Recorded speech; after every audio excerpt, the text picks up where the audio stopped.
안녕하세요. 켈리의 작은 도서관에 오신 것을 환영합니다. 오늘은 이주혜 작가의 누의 자리를 소개해 드리겠습니다. 누는 누구의 옛말입니다. 지금은 사라진 단어죠. 삶의 자리에서 배제되거나 스스로 자리를 잃은 사람들, 그리고 누구에게도 환대받지 못했던 이들을 위한 서로의 자리를 만드는 이야기입니다. 이주혜 작가의 누의 자리 들어보시죠.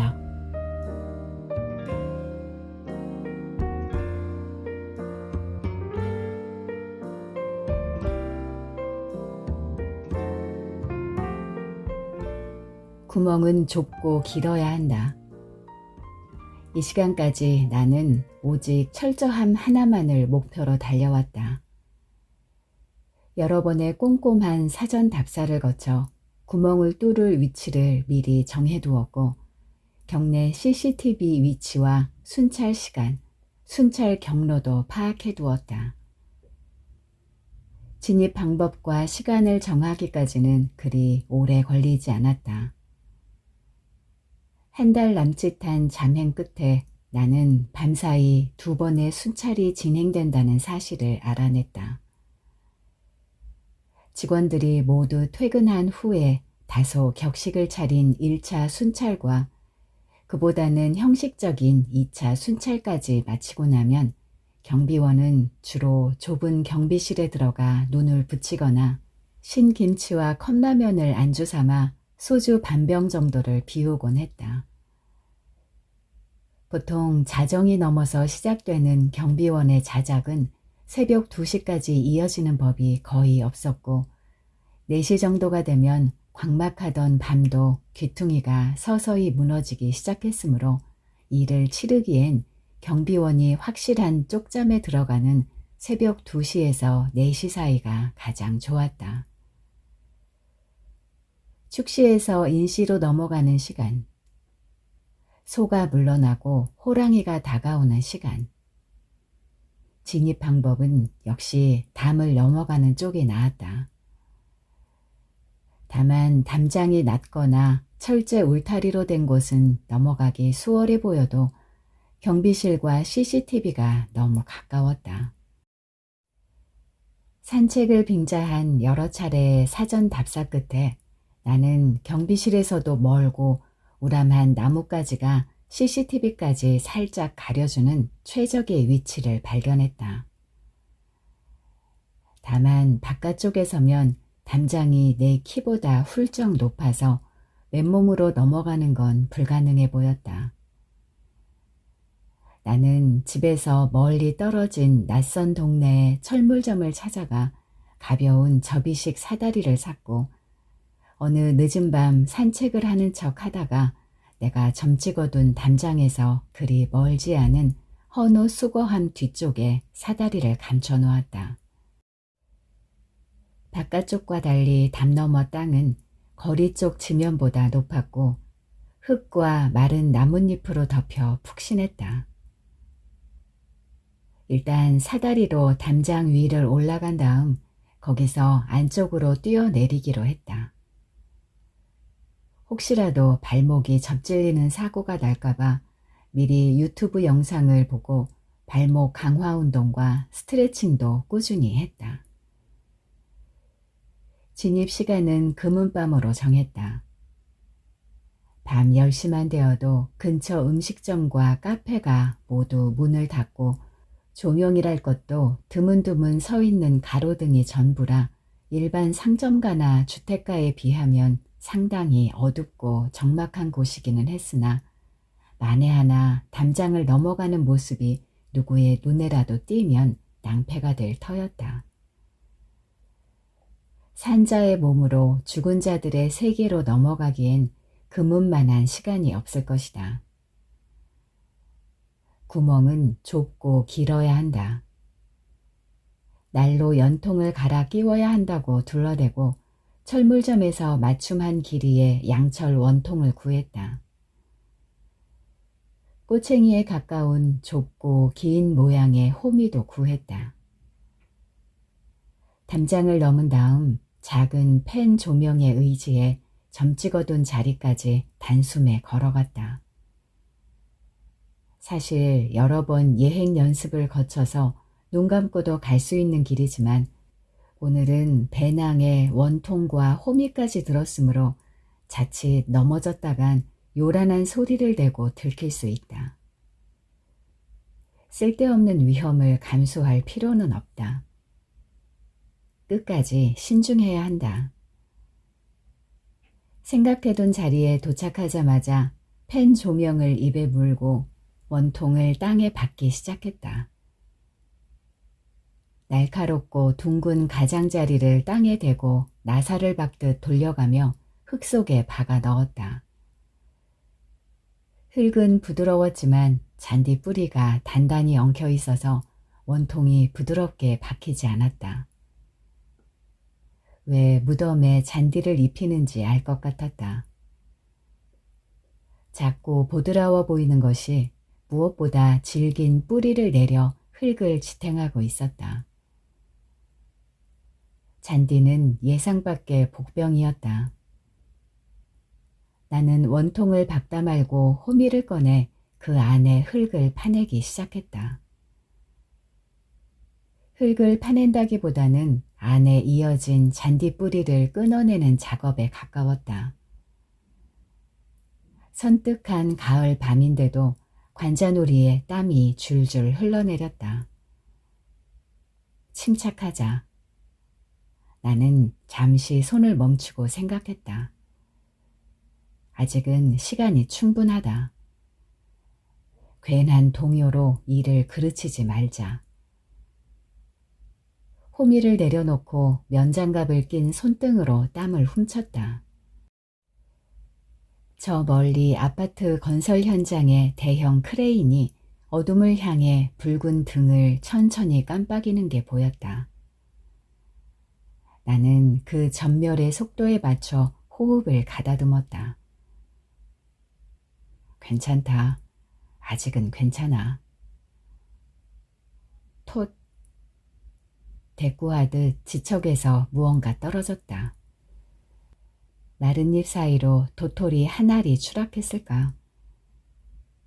예상했던 기척이었다. 어둡고 적막한 이곳에서 저 소리를 만나더라도 절대 소스라치지 말 것. 네가 좋아하는 소리였다. 한껏 날카롭지도 마냥 둔탁하지도 않은 다소 느긋한 추락의 소리. 이맘때면 너는 저 소리를 찾아 이곳을 거닐었다. 나뭇잎 수북한 흙길을 밟으며 소우주 같은 도토리 한 알이 땅에 닿는 순간을 찾아 귀 기울였다. 도토리는 다람쥐에게 양보하세요. 그런 푯말을 지나치지 못하고 그 앞에서 악착같이 도토리를 주워가는 사람들의 탐욕을 원망했다. 사람들이 지나다니는 길에 도토리가 떨어져 있으면 주워 덤불에 던졌다. 다람쥐야, 도토리 잘 찾아가렴. 사람에게 빼앗기지 말고. 이렇게 속삭이면서. 도톳. 이번엔 두 알인가? 나는 펜 조명을 입에 문 채 빙긋 웃었다. 자리를 잘 잡았다. 너는 이 좁고 긴 구멍 안에서도 이맘때면 좋아하는 저 소리를 실컷 들을 수 있을 것이다. 나는 다시 호미를 들고 하던 일을 계속했다. 저 무덤은 왜 한쪽으로 치우쳐 있지? 내 물음에 너는 어느 가엾은 여자의 이야기를 들려주었다. 여자는 고작 13살에 왕자와 결혼했다. 왕자가 세제가 되면서 여자는 세제빈이 되었고 왕자가 왕위에 오르자 여자는 왕비가 되었다. 여자 나이 33세 일이었다. 여자는 그 나라 역사상 왕비의 자리에 가장 오래 앉아 있었다지만 왕과의 사이에 자식은 없었다. 성격이 몹시 괴팍한 것으로 알려진 왕은 여자를 사랑하지 않았고 다른 여자를 아껴 그 여자와의 사이에 많은 자식을 두었다. 그러나 왕은 자신이 아끼는 여자가 낳은 아들을 미워해 오래도록 갈등했고 왕에게 사랑은 받지 못했으나 왕비의 자리는 지켜야 했던 여자는 왕과 자신이 낳지도 않은 미움받는 왕자 사이의 갈등을 해결하기 위해 애썼다. 그러나 왕은 결국 제 손으로 아들을 죽이고 말았고 제 아비의 죽음에 원망을 품고 자랄 운명인 어린 손자를 자신의 후계자로 선택했다. 궁궐 안에 피비린내 나는 풍파가 몰아치는 와중에도 여자는 왕비의 자리를 묵묵히 지키다가 66살에 세상을 떠났다. 여자를 사랑하지 않았고 내내 외롭게 했던 이 무정한 왕은 훗날 자신이 죽으면 여자의 곁에 묻으라 명했다. 왕은 여자를 보내는 길에 다음과 같은 행장을 적어 여자를 치하했다. 왕궁 생활 43년 동안 항상 웃는 얼굴로 맞아주고 양전을 극진히 모시고 게으른 빛이 없었으며 나의 생모 숙빈 최씨의 신주를 모신 육상궁 제전에 기울였던 정성을 고맙게 여겨 기록한다. 이기적인 새끼. 이 대목에서 너는 항상 욕설로 추임새를 넣었다. 여자의 무덤은 훗날 왕의 자리를 위해 한쪽으로 치우치게 만들어졌다. 왕의 무덤이 들어설 위치를 고려해 성물까지 미리 2인용으로 맞춤하게 들여놓았다. 그러니까 여자의 옆자리는 수십 년 동안 오직 왕의 죽음만을 기다렸을지도. 그러나 막상 이 나라 역사상 가장 오래 산 왕으로 기록된 왕이 죽자 그의 뒤를 이은 손자는 왕의 유언을 뒤집고 여자의 옆자리가 아닌 엉뚱한 곳에 왕을 묻으라 명한다. 왕이 눈 감는 순간까지 자신의 자리라고 믿었던 곳과 실제로 묻힌 곳은 궁궐을 기준으로 수도의 서쪽 끝과 동쪽 끝만큼 멀리 떨어져 있다. 이것은 손자의 복수였을까? 현재 왕의 옆자리에는 왕비가 죽은 후 65살 왕이 14살 처녀를 데려와 앉힌 두 번째 왕비가 묻혀 있다. 한쪽으로 치우친 여자의 무덤은 여전히 옆자리가 비어 있고 여자 대신 왕의 사랑을 듬뿍 받았던 그러나 아들의 참혹한 죽음을 목격해야 했던 또 다른 여자가 같은 경내에 묻혀 있다. 두 여자는 왕이 없어서 쓸쓸했을까? 너는 두 여자의 무덤 앞을 지날 때마다 같은 질문을 던졌고 나는 그때마다 딴지를 걸듯 같은 대답을 했다. 왕을 따돌리고 편안했을걸? 너는 오래도록 왕의 죽음을 기다렸을 여자의 옆자리, 그 빈터를 물끄러미 바라보며 중얼거리곤 했다. 그럼 저 자리는 영영 비어있게 되나? 수백 년간 내내 기다리기만 하면서 걱정 마라. 오늘 그 기다림은 끝났다. 내가 너를 이 자리에 데려다 놓을 테니. 여기가 어딘가요? 네가 내게 처음 건넨 말이다. 내 자리는 어딘가요? 너는 개에게 풀린 눈으로 내게 물었다. 학원 원장이 마련한 신입 강사 환영식이었다. 입시학원 수업이란 원래 밤늦게 끝나기 때문에 술자리도 늦음하기 시작했다. 금요일이 토요일로 넘어가자 다음날 오전 수업이 있는 강사들은 눈치껏 자리를 떠났고 정신을 차려보니 어느새 원장과 너와 나만 남아 식어 빠진 어묵탕 국물을 휘젓고 있었다. 환영식의 주인공은 너였지만 원장의 학교 선배이자 대학 강사 출신 박사, 그리고 이혼당한 여자라는 너의 배경을 알게 된 후로 학원 안에서 너를 진심으로 환영하는 사람은 없어 보였다. 심지어 너를 여기에 꽂아준 원장도 부담스러운 짐을 떠맡은 사람의 난처함을 숨기지 않았다. 네가 화장실을 찾아 비틀거리며 술집 밖으로 나가는 걸 보고 원장이 중얼거렸다. 아씨, 저 누나는 술 때문에 그 봉변을 당하고도 여태 정신을 못 차렸네. 방금까지 누나, 원샷 어쩌고 하며 자꾸 너에게 술을 권하던 원장의 모습이 떠올랐다. 나는 치밀어 오르는 욕설과 구역을 삼키고 자리에서 일어났다. 고 선생 어디가? 원장이 짜증스럽게 물어 나는 주머니에서 담뱃갑을 꺼내 흔들어 보였다. 건물 사이 협소한 주차 공간에 들어가 담배를 2대째 피우고 있는데 네가 왔다. 여기가 어딘가요? 나는 대답하지 않았다.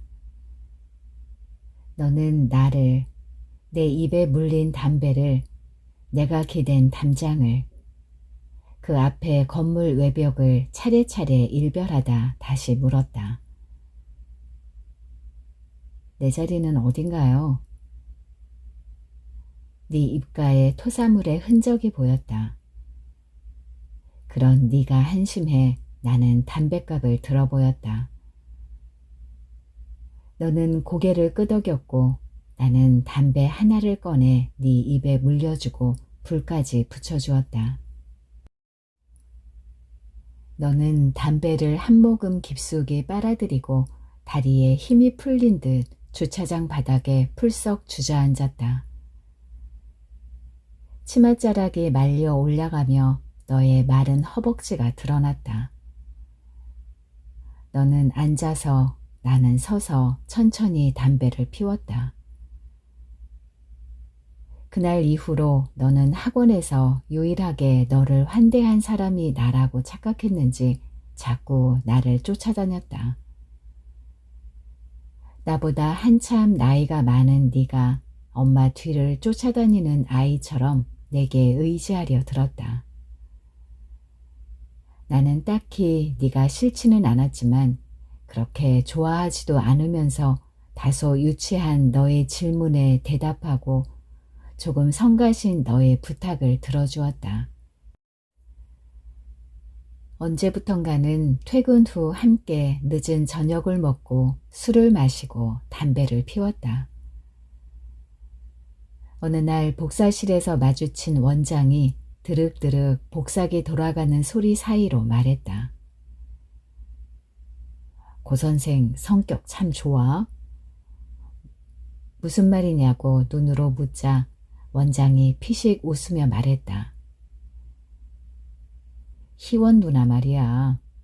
저 누나 별명이 뭐였는지 알아? 빨판이야, 빨판. 한번 들러붙으면 웬만해선 떨어지지 않거든. 주엽이 형도 어쩌다 물려서 마지못해 결혼했을걸? 그래놓고 지가 먼저 사고를 치냐? 아마 윤 교수 사건도 저 누나가 먼저 교수 자리 욕심내서 찰싹 들러붙었을 거라는데 내 왼쪽 콧구멍을 건다. 윤 교수가 얼마나 점잖은 사람인데 저런 늑다리 아줌마 꼬시려고 술을 먹이고 추행을 했겠어? 고 선생도 봤지. 저 누나 술 마시는 거. 한 잔이 2잔 되고 2잔이 3잔 되면 그 다음부턴 쭉쭉이야. 빨판처럼 착 들러붙어서 쭉쭉 빨아대는 거지. 고 선생도 조심해. 물리기 전에. 아, 종이 다 썼네. 고 선생이 좀 채워놔. 원장은 뭐가 그리 신나는지 벌겋게 상기된 얼굴로 흐흐 웃으며 복사물을 챙겨 나갔다. 나는 어쩐지 더러운 기분이 들어 종이를 새로 채워넣은 카트리지를 신경질적으로 탁 밀어 넣었다. 너의 장례식장에서 오래전 너에게 물렸다는 남자와 네가 낳은 아들을 보았다. 상주 자리에 앉은 너의 어머니는 네 아이를 끌어안고 통곡했다. 왜 이렇게 컸어? 아휴, 왜 이렇게 몰라보게 커버렸어? 너의 어머니는 네 아이의 성장이 크나큰 잘못이라는 듯 자꾸 아이의 마른 등을 치며 울었다. 보다 못한 너의 전 남편이 아이의 몸을 붙잡고 뒤로 살짝 끌어당겼다. 너의 전 남편과 아이가 너의 영정 앞에서 향을 피우고 절을 2번 하는 동안 나는 두 사람의 뒤통수를, 반짝 드러난 양말 신은 발바닥을, 수굿한 척 내려앉은 등을 차례차례 노려보았다. 너를 버려놓고 이제야 당도한 사람들이었다. 너를 대신해 나는 그들을 용서할 수 없었다. 상주 자리 하나 차지하지 못한 나는 상주회사 직원에게 육개장 2그릇을 받아들고 두 사람 앞으로 다가갔다. 너의 아이 옆에 붙어 앉아 연신 아이의 등을 쓸어내리고 있던 너의 어머니가 너의 전 남편에게 나를 소개했다. 희원이랑 같이 살던 선생님이야. 이 사람이 발견했어. 이 사람 아니었으면 우리 희원이 죽은 줄도 몰랐을 거야. 너의 전 남편은 나와 눈을 마주치자마자 날카로운 것에 찔린 사람처럼 급히 고개를 돌렸다. 그는 내 눈빛에서 너를 대신한 적의와 너를 향한 끓는 마음을 동시에 알아볼 만큼 예민한 남자였다. 아직 온기를 간직한 너의 뼈가루를 어떻게 처리할 것인가를 두고 너의 가족이 잠시 실랑이를 벌였다. 언뜻 보기에는 네 몸의 최종 결과물을 흙으로 보낼 것인가 물로 보낼 것인가를 둘러싸고 입씨름을 벌이는 것 같았지만 내가 보기엔 처리 절차의 성가신 정도와 비용을 저울질하고 있었다. 그래도 때가 되면 찾아가 술이라도 올릴 자리가 있어야 하지 않겠냐는 어머니의 주장에 너의 오빠가 맞섰다. 희원이는 원래 바다를 좋아했잖아, 엄마. 너와 함께 산 5년 동안 나는 네 오빠의 존재를 들은 적이 없는데 네 오빠는 너의 모든 것을 안다는 듯 절절하게 말했다. 해양장을 치러도 유골을 뿌린 자리를 부표로 표시해 두어 원하면 배를 타고 그 자리에 찾아갈 수 있다는 네 오빠의 설득에 어머니가 넘어갔다. 내가 아는 너는 바다를 싫어했다. 일렁이는 파도가 짐승의 아가리 같아 무섭다고 했다. 가족이 아니라서 의견을 말할 수 없고 너의 마지막을 실은 배에 올라타지도 못한 나는 선착장에 남아 멀어지는 배 꽁무니를 바라보았다. 너의 뼈가루를 한 줌도 훔쳐내지 못한 내가 미워서 오래도록 허공을 노려보았다. 장례를 치르고 한 달도 못 되어 너의 오빠가 우리 집을 찾아왔다. 그는 네가 남긴 물건을 찬찬히 훑어보았지만 어느 것 하나 가져가겠다고 나서지는 않았다. 너의 물건은 대학 강사 자리에서 쫓겨났으면서도 끝내 포기하지 못한 두툼한 전공책 몇 권. 얼마나 넘겨봤는지 책배에 까맣게 손때가 묻은 낡은 국어사전 하나, 그리고 옷가지 몇 개가 전부였다. 그나마 돈이 될 만한 것이라면 바꾼 지 얼마 안 되는 스마트폰 정도일까. 너의 오빠는 전원이 꺼진 지 오래된 차가운 스마트폰을 만지작거리다 어쩐지 아쉬운 얼굴로 다시 책상에 내려놓더니 슬그머니 물었다. 이 집 보증금은 얼마나 됩니까? 나는 치밀어 오르는 욕지기를 눌러 참으며 이 집은 처음부터 나 혼자 살던 집이고 너는 도중에 들어와 생활비조로 약간의 돈을 내며 살았다고 대답했다. 한마디로 너는 내게 얹혀 살았다고. 빨판처럼 내게 철썩 들러붙어 나를 쭉쭉 빨며 살았을 뿐이라고. 당신에게 돌아갈 여동생의 유산 따위 한 푼도 없으니 어떤 기대도 하지 말라고. 그렇게 들리도록 단어와 어조를 신중히 골라 말했다. 너의 오빠가 눈에 띄게 실망했다. 네 오빠는 미련이 남은 얼굴로 네 책상 위를 좀 더 흘깃거리다 공책 옆에 함부로 놓인 만년필을 발견했다. 유명한 만년필 로고 위로 누라는 한 글자 각인이 새겨져 있었다.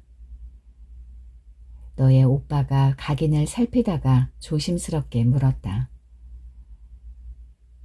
혹시 우리 희원이 것입니까? 우리 희원이? 이제 와서? 만년필은 너의 것이 아니었다. 나는 쓸데없이 간절한 네 오빠의 눈빛에 항복하듯 고개를 끄덕였다. 만년필은 나의 것도 아니었다. 그것은 누의 것이었다. 네가 내 집에 들어온 게 5년 전이고 우리가 한 침대를 쓰기 시작한 게 4년 전이다. 함께 살기 시작한 지 1년 만에 우리는 룸메이트 사이에서 연인 사이가 되었다. 처음 한 침대에서 자고 일어난 날 너는 아슬아슬하게 들떠서는 나를 백화점에 데려갔다. 너는 웬만한 최신 스마트폰 기기보다 비싼 독일제 한정판 만년필을 척 고르더니 신용카드를 내밀었다. 24개월 할부로 해주세요. 그리고 각인 여부를 묻는 직원에게 누라는 단 한 글자를 새겨달라고 했다. 누가 누구냐고 묻는 내 말에 너는 백화점 식당과 초밥집에서 네 몫의 초밥이 마르는 것도 모르고 신나게 설명했다. 누는 누구의 옛말이야. 의문형 인칭 대명사 혹은 특정인이 아닌 막연한 사람을 가리키는 대명사. 그러니까 누의 자리는 공백. 누구나 들어올 수 있어. 너도 나도. 그런데 누는 언제부턴가 문헌에서 사라지고 누구만 남았어. 누의 흔적을 찾는 게 내 박사 논문 주제였지. 너는 여기서 잠시 목이 맨 듯 식어버린 말차를 한 모금 들이켰다. 한동안 누라는 단어에 집착했어. 누의 자리에 들어올 수 있는 것과 들어올 수 없는 것에 골몰했어. 지도교수는 국문학과가 아니라 철학과에 가야 하는 게 아니냐며 노골적으로 비아냥거렸지. 전 남편도 마찬가지였어. 그는 내가 누의 자리처럼 쓸데없는 개념에 집착하는 사이 4살이 넘었는데 아직 배변 훈련이 안 된 아이의 엄마 자리를 방치하고 있다고 비난했어. 그래놓고 자기는 주말마다 아이를 내게 맡겨두고 학교 연구실에 가서 종일 논문을 쓰고 왔지. 나는 유아용 변기에 아이를 앉혀두고 그 앞에 앉아 혀 짧은 소리로 노래했어. 여기가 우리 현이 응가자리. 여기가 우리 현이 쉬자리. 기저귀는 아니야. 침대 위도 아니야. 아이가 내 재롱에 까르르 웃었고 나는 그 순간에도 오직 논문 생각에 조급해지는 내가 서러워서 아이 몰래 눈물을 훔쳤어. 결국 너는 전 남편보다 3년이나 늦게 학위를 받았고 그 사람과 달리 영영 교수 자리에 임용되지 못했다. 이제 나는 누를 고쳐 생각해. 어차피 누구도 알아주지 않는 개념이라면 내 맘대로 지어내도 되잖아? 내게 누는 누구가 아니야. 누는 너와 나야. 너와 나라면 우리라는 말이 있지 않느냐고 내가 물었고 너는 예상했던 질문이라는 듯 힘주어 고개를 끄덕이고 말을 이었다. 우리는 용량이 큰 말이야. 우리의 자리에 들어갈 수 있는 사람은 너무 많기도 하고 하나도 없을 때도 있어. 나는 우리 속에 들어간 적이 별로 없어. 누구도 나를 우리라는 이름으로 환대해주지 않았어. 네가 내 눈을 똑바로 쳐다보며 말했다. 하지만 넌 달라. 넌 나를 우리라고 불러주었어. 그런 너를 흔한 말 속에 가두고 싶지 않아. 바흐친이 그랬어. 각 단어는 서로 다른 방향의 사회적 힘들이 충돌하고 교차하는 하나의 작은 무대라고. 누라는 무대에 오직 너와 나, 단 두 사람만 올리고 싶어. 이제 누는 너와 나만을 위한 단어야. 내가 그렇게 언명했어. 그 자리에서 우리는 함께 아름다운 춤을 출 거야. 그때 너의 눈빛은 얼마나 번들거렸던가. 나는 너의 열렬함이 부담스러워 팔에 솟은 소름을 조용히 쓰다듬었다.